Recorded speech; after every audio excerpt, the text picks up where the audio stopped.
Hi guys, welcome back to Planet Moonshine, the channel where we use home distilling techniques in a microbrewery. Today's video is about absinthe.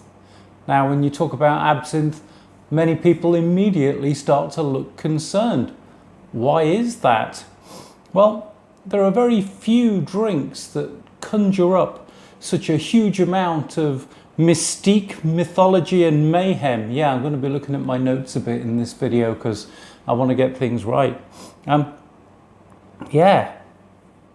Things that come to mind: green fairies, hallucinations, insanity, extreme brain damage, drunkenness and death. So bad was its reputation that around the 1900s, absinthe started to be banned in many countries, including the United States, Belgium, France, Brazil, Netherlands, Congo, and Switzerland, to name but a few. As recently as 1988, an American author called Barnaby Conrad claimed the following. I'm going to read this again because I want to get it right. Absinthe makes you crazy and criminal. It provokes epilepsy and tuberculosis. It has killed thousands of French people. It makes a ferocious beast of a man, a martyr of a woman, and a degenerate of the infant. It disorganizes and ruins the family and menaces the future of the country. Okay, so it's maybe an extreme view.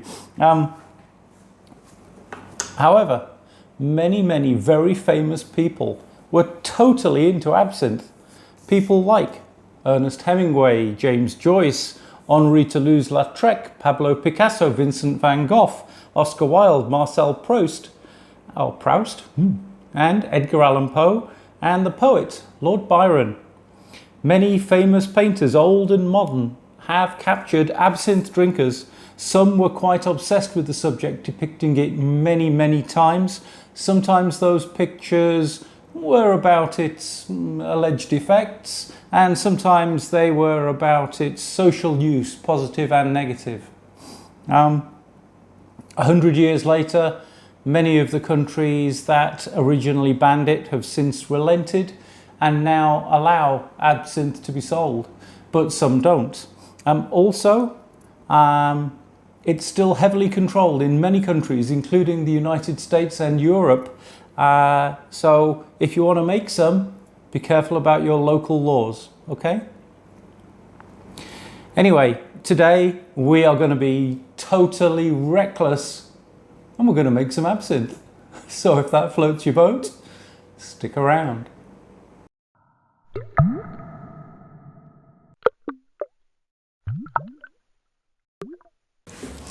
So welcome back. I'm going to go into some detail about what absinthe is, some of its history, the good and the evil aspects of absinthe. So if you guys don't give a hoot about any of that, you can skip ahead to this time code where we look at the recipe. But let's start with what absinthe is. So it's made using a very similar process to flavoured gins. You start with a high ABV neutral spirit, you macerate it in the special wormwood and other absinthe herbs, and then you distill it. The main herbs to be used are wormwood, fennel and anise, although many distillers use a long list of other herbs in the process, but wormwood, fennel and anise are the main ones and the essential ones. After distillation, the resulting high alcohol white spirit is then further macerated in some more herbs, this time wormwood, hyssop and lemon balm. Hyssop's kind of a minty stuff. Lemon balm, you probably already know what that tastes like, pretty powerful. Anyway, this second stage of maceration is to provide colouring and extra flavour, which is why absinthe is traditionally green, because most people traditionally use green herbs. So this colouring stage is essential to get something that truly is absinthe. And then eventually you filter it off those herbs and then serve it. Okay, so you can get other colours of absinthe. You can get black, red, blue and yellow absinthes, but the traditional colour is green. Now, let's talk about the psychoactive components of absinthe. These are alcohol, of course, and something called thujon. Here in Spain, they'd probably say tucone, which I think sounds a bit cooler. Anyway, tucone is an extract from one of the main ingredients, which is wormwood. Now, as you know, if you drink too much alcohol at too high a proof, it's poisonous. Well, the same is true of wormwood. If you drink too much wormwood at too high a strength of wormwood, it will kill you. It basically will cause you to have kidney failure and die from that. Now, the molecular structure, he says, being a mad scientist for the moment, of tucone or thujon is chemically very similar to that of THC, tetrahydrocannabinol. That is the psychoactive substance found in cannabis, which is, I guess, why it's attributed to causing hallucinations, although it has to be said that some scientists no longer believe that it's activating the THC receptors in the brain to cause those hallucinations, but that's still debated between the scientists. But we'll talk more on that topic later on. So let's get on to what does it taste like? Well, I've got two commercial varieties of absinthe right here. So this one is made in Spain. It is the Calavera Vert or Green Skull absinthe, and it boasts an 89.9% alcohol by volume strength. And I have this one, which was made in the Czech Republic. It's called Hills Absinthe Euphoria 80, and it's 80% alcohol by volume. So let's start with the Spanish one.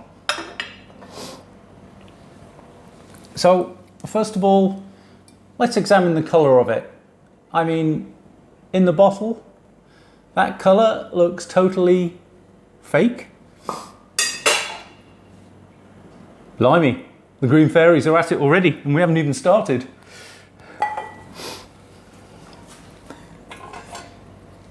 Stay there. Stay. Don't ask me. Okay. Where was I? Yeah, the colour of this. It looks like sort of almost neon fluorescent green. It looks like it's been made with food colouring, dare I say it. Anyway, let's try some. So we're going to do it the traditional way.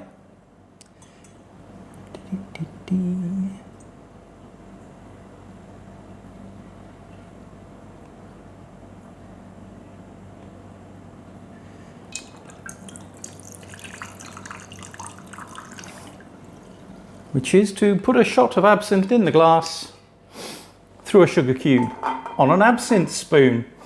Now, I'm going to pause the camera here because I've totally forgotten to get the ice water out and also to get the lighter to set fire to the sugar cube. So I'll be back. Okay, we're back and we're going to set fire. I'm going to try and set fire to the sugar cube. Oh, it is a flame. Yeah. Maybe hard to see. But now we're going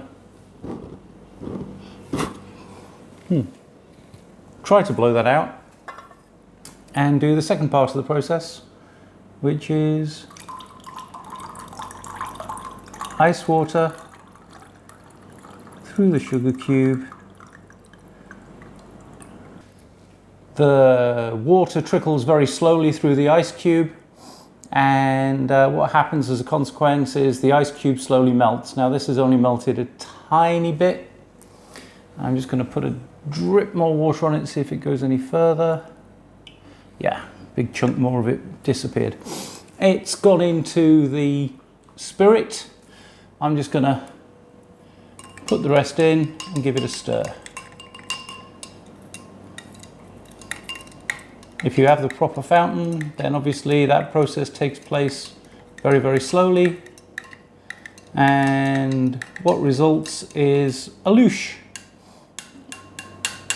in that the previously clear alcohol now goes slightly cloudy. So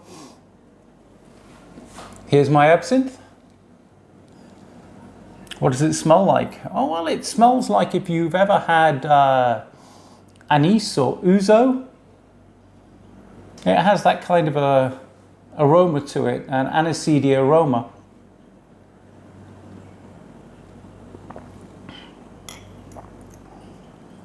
What are you doing in there? Get out. Anyway, the flavour is, well, it's quite warm on the throat, even though we've watered it down probably about 5 times by volume, although I wasn't measuring. It's got a very easy drinking style, like a nice anise, which is probably why it was so vastly popular in France, because obviously they're big drinkers of Pernod, which is a style of anise, a commercial brand of anise. This is surprisingly easy to drink.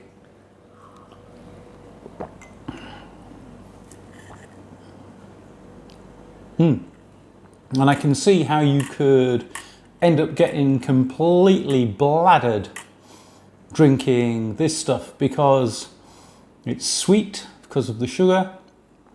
It slides down really nicely, and mainly what you can taste is a pleasant anise flavour. Yeah, it's good to drink. There is a faint aroma of the wormwood in this, but it seems very faint. It's mainly anise. Wormwood's normally a very bitter herb. This particular absinthe isn't very bitter. So adding sugar to it and setting fire to the sugar cube might be a fun part of the ritual, but in truth, you don't really need to do it. I drank the neck and shoulders off this bottle a few nights ago, and I can indeed report that I got fairly tipsy pretty quickly, but no green fairies. Now, regarding thujon or tukone, there's no reference to thujon content anywhere on this bottle, which I find quite surprising. It does say it's made from the soaking of the plant of Artemisia absinthium, which is the wormwood, and it owes its name to the Greek goddess of chastity. But you know, all that aside, it doesn't mention thujon content, which leads me to believe probably it's nil. I don't know for sure. But it's quite an easy drink, pretty.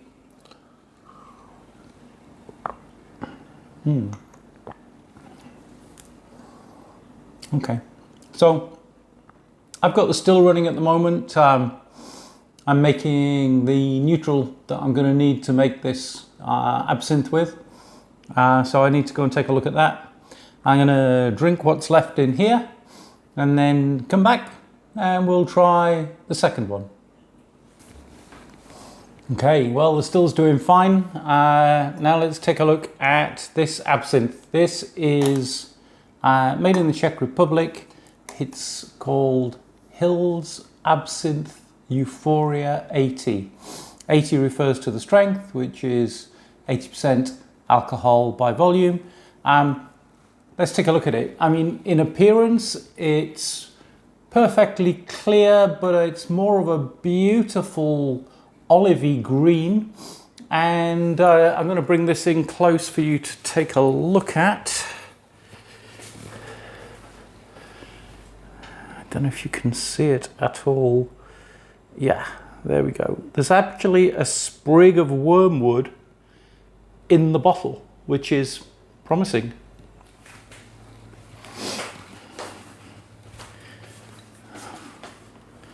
So let's pour some.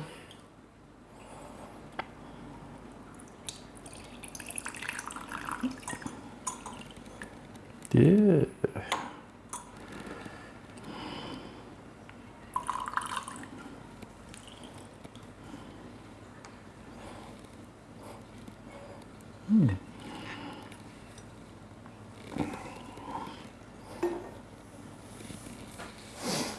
Okay, so apart from me making a little mess, having bent the spoon at a strange angle, which I thought would help but didn't, let's go ahead and do the ceremony. On the bottle, this one says to light the sugar cube. So here we go. Yeah, we're still aflame, and I can hear it fizzing.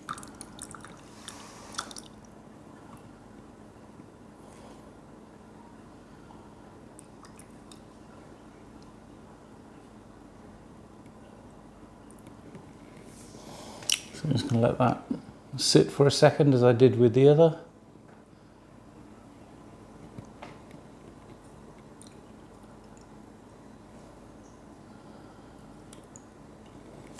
Okay. Now I'm going to soak up some of this mess with a beer mat, and we're going to stir the rest in. So in terms of the louching, the louche on this one is much more marked.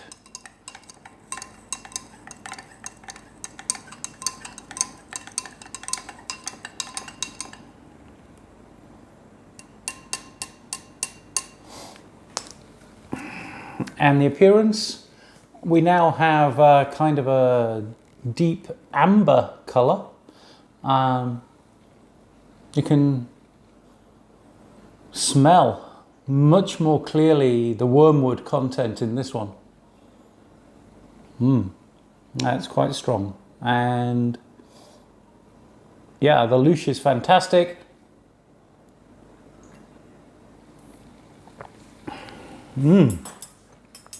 Okay, so the flavour is quite dramatically different to the Calavera Vert. This is more bitter, and I feel the addition of the sugar cube was essential to success with this one. The caramelised flavour is a bit there, look, of the sugar cube has come through, and I think that's what's contributed to sort of the colour of this.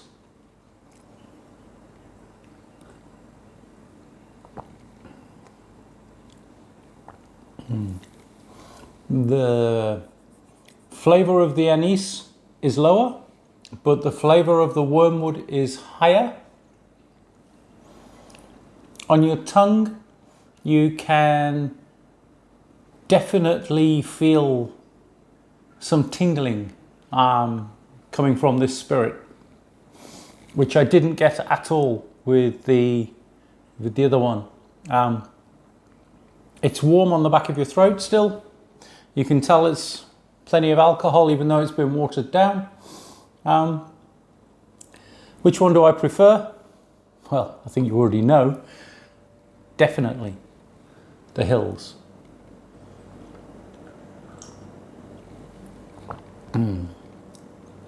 Now, this one has a stated Tucane or Thujone content of 35 milligrams per kilo or 35 milligrams per litre. That's the legal maximum allowed in Europe. If you're living in the United States, however, you may find it difficult to get this because in the United States, the content for Thujone or Tucane is effectively 0. They allow 10 parts per million, which is effectively 0. So if you're looking to buy this, you might find it hard. But I suspect if you're looking to buy this, you can probably get it, because I don't think there's any Thujone Tucane in here. I'm going to drink this, and then we're going to go on and to talk about some good and evil aspects of absinthe. Okay guys, well, the still is still, you know, doing its thing with the high proof neutral. It's going very well, but what I want to do now is get into the good and the evil aspects of absinthe, because, you know, it really does seem to be split that way.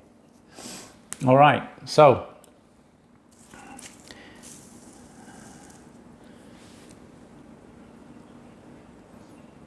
let's look at whether or not all the stories about absinthe have any basis in fact.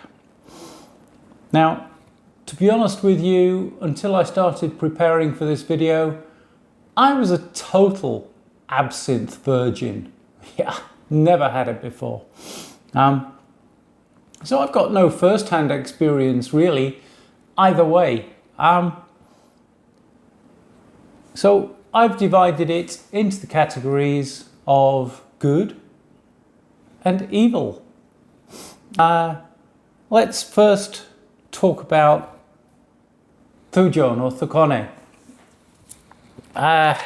It's from this that they say the hallucinations flow, but laboratory research by real scientists has proved that if there was enough Thujone present to cause hallucinations, then that very happy hallucinating person would also be at that very moment dying because of kidney failure. You need so much Thujone to create the hallucinations that, well, it's not going to happen. In most absinthes, certainly most legally produced absinthes, it's a trace element. It's why absinthe is controlled for its Thujone levels in many, many countries. And what these guys are trying to do is stop you from taking too much Thujone into your system and dying. It is toxic, it will kill you. So if you want to follow my recipe, don't overdo the wormwood just because you think you're going to get more Thujone and maybe get high, because in fact more likely you'll get dead. However, whilst there may be no green fairies, many lovers of the true absinthe talk about a heightened sense of awareness or a euphoria that comes without hallucinations, but which aids creative thinking. So I guess that's why absinthe was so popular with the artists and the writers. So next we're going to talk about alcohol. Now, absinthe alcohol content is normally between 70 and 90% ABV. That's 140 to 180 proof if you're watching in America. So it's very, very, very, very strong alcohol. But now the absinthe ritual involves watering it down. So in truth, the amount of water that you add and the amount that you drink is entirely up to you. So I would always advise watering it down. For God's sake, guys, don't swig it out the bottle. It'll be the alcohol that kills you. Anyway, next. There have been reports of blindness and brain damage coming from drinking absinthe. Now, I did mention that many countries banned absinthe production, which meant that it totally went underground. And during Prohibition in the United States, all alcohol was banned. So makers of absinthe were obviously gangsters or, at the best, good moonshiners. But where there is demand for product and a short supply, bad people do bad things. So often absinthe was very poorly made. These gangsters basically didn't make any cuts. They didn't take out the foreshots. In truth, we don't take out the heads, but they didn't bother discarding the foreshots. So there would have been plenty of meths and acetones left in that booze. So reports of blindness and brain damage may be true, but you know, if you don't do that, if you actually do it properly, you're going to make a quality product without meths and acetone because you're going to discard the foreshots. So you can avoid those problems completely. Next, let's talk about death. Absinthe has a reputation of killing people. Let's just recall two important features of absinthe. One, it's green. Two, it louches. Now, if you've got something that goes green and louches, people will know it's absinthe.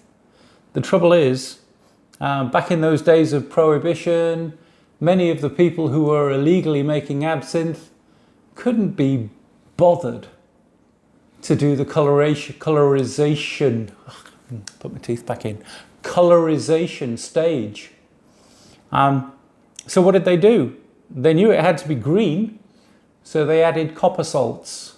They knew it had to louche, so they added antimony trichloride. Both of these chemicals are total poisons. Yeah, people died. And if you want to avoid that, I guess you don't bother adding any poisons to your booze to try to avoid properly colorizing it. But also, let's not forget, like we said earlier, if you drink a very high thujone content absinthe, the thujone will stop your kidneys and you will die. So yeah, just, you know, be sensible, be careful. So there you have it. That's my research. I recommend that you guys do your own research and be especially wary of thujone if you have any kind of pre-existing kidney problems, because it's only going to exacerbate it.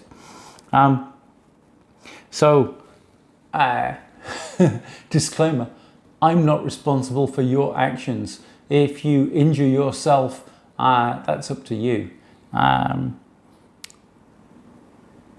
So for me, well, in truth, you know, I really kind of like this absinthe.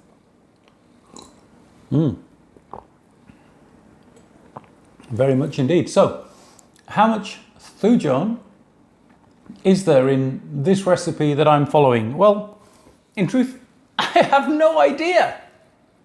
But my research indicates that the amount of wormwood that we're using per litre means the thujon content is going to be low. But you know, each batch of wormwood is different, and some have probably more thujon content than others. So, you know, just be careful. The only way you can prove it is with a very expensive lab test, so not many people are going to go to that.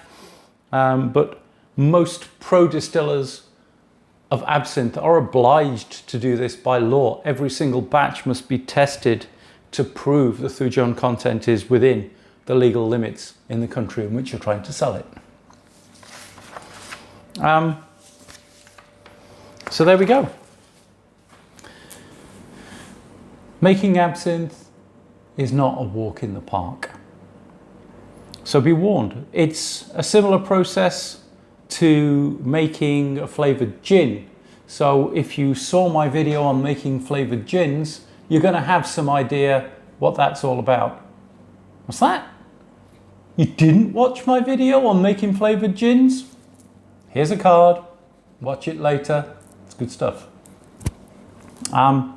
Anyway, the very, very short version of how to make thujon is like this. 4 main steps. Number 1, make some neutral spirit. At least 80% plus, more is better. Next, maceration. Macerate the absinthe herbs in the neutral spirit. 3, distillation. Distill it and collect the clear distillate, keeping only the high alcohol content distillate. Next step, colorisation. Macerate the distillate in more absinthe herbs. To make the colour, add more flavour, then you just filter it or strain it off those herbs, and what you've got left is absinthe. So there we go. The recipe that's about to follow is an adaptation of a recipe by a guy with the tag Magic Rat on the Home Distillers Forum. So if you want to take a look at that, and you know, all creds to him because I'm following in his footsteps, you'll find a link in the video description down below. I do recommend you take a look at it, and you'll learn some more even from what I'm telling you here. All right, the recipe in more detail. It starts with some neutral spirits, at least 80% ABV or 160 proof. I am going to use 3 litres of neutral at 86% alcohol by volume. If you didn't see my video on making neutral grain spirit, here's a card. You're going to need some herbs, most notably wormwood, Artemis absinthium. Fresh herbs are best, but they're really only available September, October time, and even then they're really hard to get your hands on. So dried is all I can get at this time of year, and you can get it from some specialist tea shops because some people make tea with absinthe, well, tea with the herbs, wormwood. So the first stage is maceration. You're going to need per litre of neutral spirit 20 grams of gran wormwood. That is Artemisia absinthium. In freedom units, that's about 2/3 of an ounce. You're going to need 100 grams of green anise. That is Pimpinella anisum. Pimpinella anisum. In freedom units, that's about 3.5 ounces. You're going to need 55 grams of Florence fennel. That is Phoeniclium vulgare azorium group. In freedom units, that's about 2 ounces. Don't worry about remembering all those names. It's down in the video description below. You will grind all your herbs in a coffee grinder. or a food processor or a mortar and pestle, whatever you've got, but you're trying to powder this stuff. Then you just chuck them in a jar with your high ABV neutral and allow it to steep overnight. That's 12 to 24 hours, depending upon your personal preference. After maceration, you put the whole lot in the still with 3 litres of water per litre of macerated spirit. You distill it in pot still mode. So if you have a pot still, great. If you have a column still with plates, take them out. Just pot still mode. When you're distilling, distill slowly, because effectively this is a spirit run, and discard the first 15 mils as 4 shots. Collect half a litre per litre in a jar, and then collect everything else in other jars until you get down to about 10% ABV coming off the parrot. And then what you do with that is you put that straight back in the still with twice the volume of water and distill it again. And you distill it until you start to detect the first hint of tails. It should be something like 2/3 of a litre per original litre that went in on the first run. Take this and blend it with the liquor that you reserved from the first run. Now we get to the colorisation stage. Grind some more herbs. Per litre, that's per litre of what you've got now. That is 7 grams of wormwood, Artemisia absinthium, or 1/4 ounce in freedom units. 7 grams of hyssop. Hyssop officinalis is what it's called. 1/4 ounce of that. 3 grams of melissa or lemon balm, which is Macilla officinalis, or 1/8 ounce of that in freedom units. These are your colorizing herbs. Now, take half of your distillate and save the rest as clear spirit. Put this in a bain-marie or water bath at around 55 to 60 centigrade. That's 130 to 140 Fahrenheit.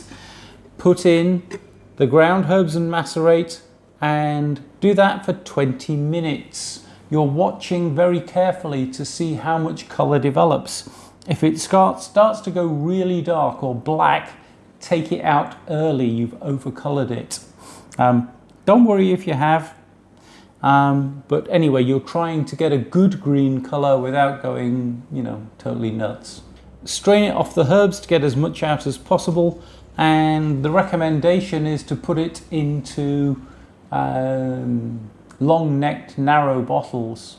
Let all of the herbs settle out and then basically pour off the clear distillate, leaving the herbs behind, and repeat that as often as necessary. You can try straining it through a variety of different filters, but the problem with that is you ground up the herbs so fine that they immediately clog the filter and make it hard to work with.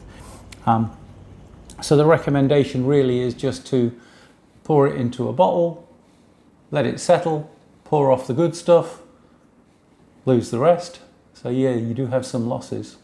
And keep doing that until you have a clear liquor. Once you have done that, you get the rest of your distillate, the clear, uncoloured part, and you mix it with the coloured part to give you your blend. Then store it in a dark place. If you store it in daylight, the colour will fade to yellow because it's not been fixed in any way. So yeah, try to keep it in the dark. That's all there is to it. So We'll pick up again when I have my absinthe in front of me. And you're supposed to age this spirit for 30 days before drinking, but I'm going to come back to you with it a little bit earlier to give you guys a first impression. I'm positive it will get better with age. But anyway, here goes. Okay guys, moment of truth. This is my absinthe. I reckon it's about 72% alcohol by volume, according to my hydrometer. No, it hasn't fully cleared yet. I'm just rushing to this part to give you the tasting. So, let's take some out of here.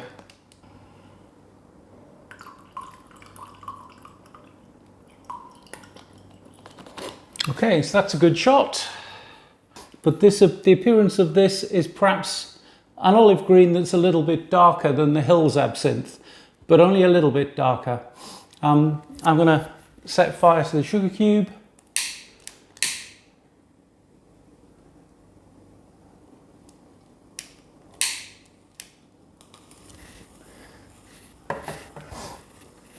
Now I tasted a little bit of this on my finger earlier on and it was very bitter. So I think the sugar cube's going to be more or less essential for this one.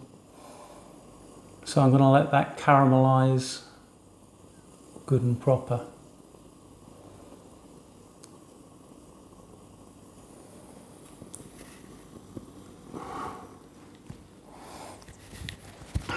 Now, I forgot the water.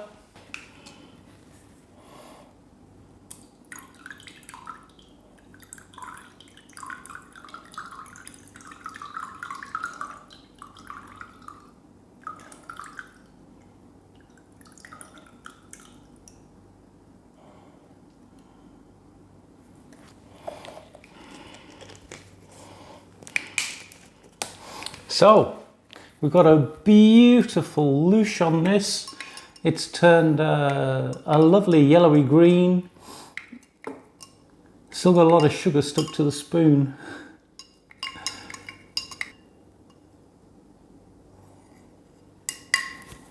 All right.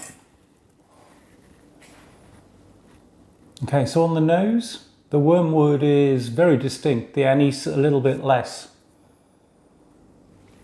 I'm expecting this to be fairly harsh, fairly bitter. Harsh because it's new spirit that hasn't really had any time to mature, and bitter because I think there's just a lot of wormwood in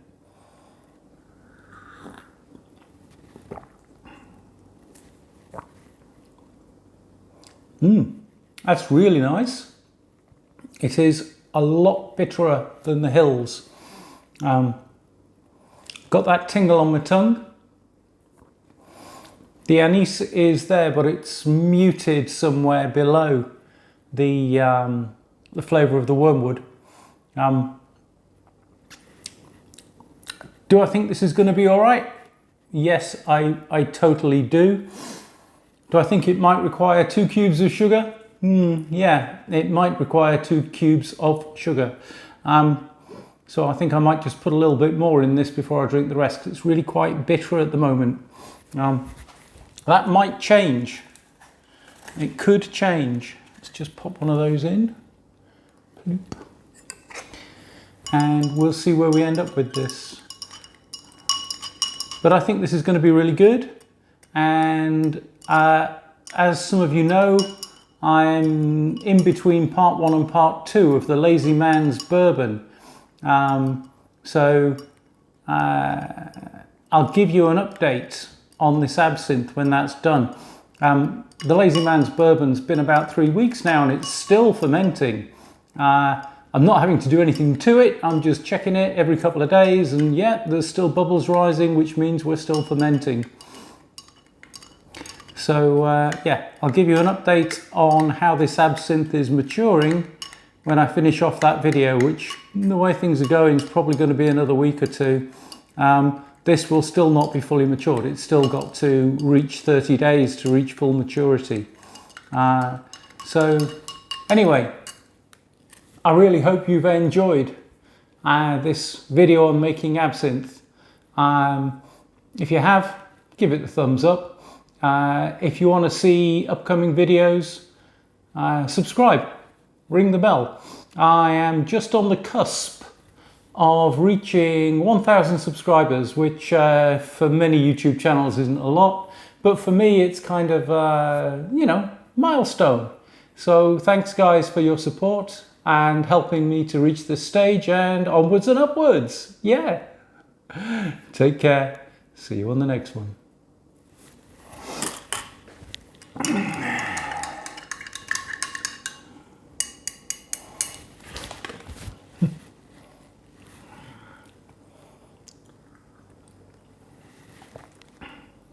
Oh, that's better. That is better.